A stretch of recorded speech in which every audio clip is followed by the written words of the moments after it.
happens. The call for a merger of opposition parties to challenge the ruling All Progressives Congress has been endorsed by the New Nigeria People's Party.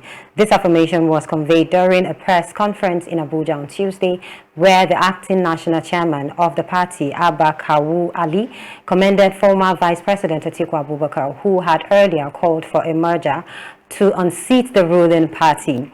Ali says the Nnpp see Atiku's call as a welcome idea and that the party is open to an alliance. He, however, stressed that the party is even more open to collaborating and welcomes any arrangement with any opposition parties, including the People's Democratic Party, the Labour Party, and others. Just like I've mentioned, the political space in Nigeria is really hot, and I don't really know what is happening, but the APC has been on people's lips for a while now, since the off-cycle elections to, you know, the judgment, the final judgment, or let me say the judgment of the 3 states gubernatorial elections that happened in March, that, you know, a verdict came out last weekend, and people have been talking about how the APC is, you know, trying to have a superpower over other political space or political parties. And now Atiku has been talking about, since after the general elections and all the petitions up and on the court, you know, Atiku has been calling on merger from different parties so that they can unseat, or so that they can fight an APC. And to this extent, we are seeing that APC also has been coming out to, you know, fight forward what is happening. And we are seeing that people are complaining that APC is this, APC is that. Why is the APC influencing our judicial system? Why is APC showing superpower? Why is, like, you know, but it is a tussle, it is a power tussle that is happening in Nigeria. Now to you, what is happening in the political zone in political space in Nigeria? What is your own opinion about it? And do you think that this thing is a proper leadership? Because the young people, we keep saying it, that the young people are watching all these things that are happening, and they keep doing it repeatedly. We've been talking about how our leaders should learn and, you know, respect themselves and do the right thing. I'm not saying having a merger is not respecting themselves, but, you know, people have been complaining about so many things that are happening from the APC, from the PDP, from all the parties in Nigeria. What is your own opinion about that? Okay, the first thing is that we don't even have political parties that have ideologies. And that is why somebody can be offended in APC and then the next month he's in PDP. And then PDP offends him and then he feels there's an opening back in APC, he jumps back to APC. And then he doesn't get what he's expecting. The next month he's back, he's in Labour Party. Nnpp. And then from there, he doesn't get nomination, he jumps to Nnpp. So you now discover that people are just, you know, jumping from one political party to the other. Why? Because there are no political ideologies. People just belong to, for them is a career.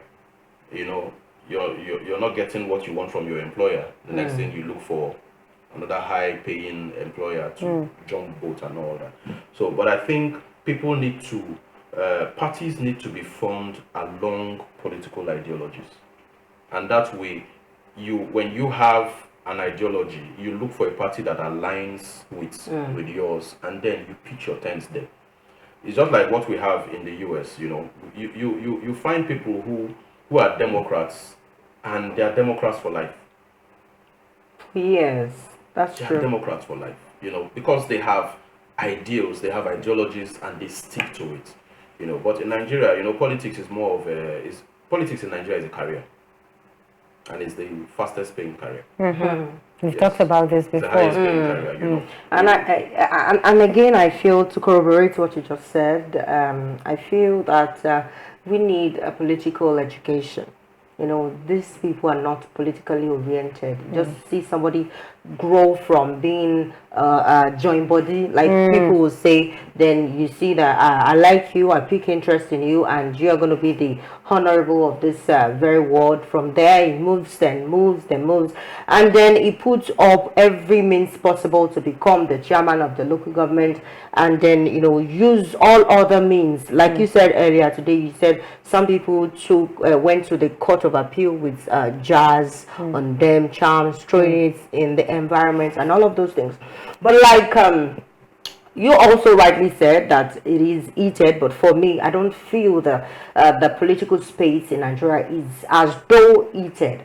It is just instead of people coming to perform some drama, drama from INEC, drama from saying I'm going to unseat someone, drama from the court of appeal, drama from the after elections, then all of those things, and especially drama from the people. The unwillingness, like I always say, the unwillingness, the lackadaisical attitude, from people saying that okay, they will be there whether we vote them in or not. Let them just do it.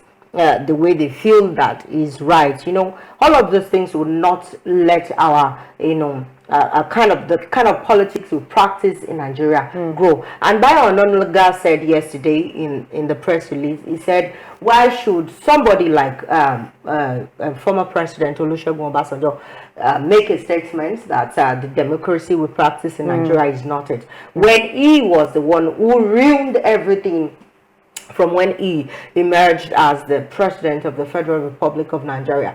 And when I started looking at some of the history that we have, I realized that maybe he might not have said it well, but to an extent he's saying something reasonable. And I just hope this new administration changes what we have already, or in fact change the narrative, to something interesting.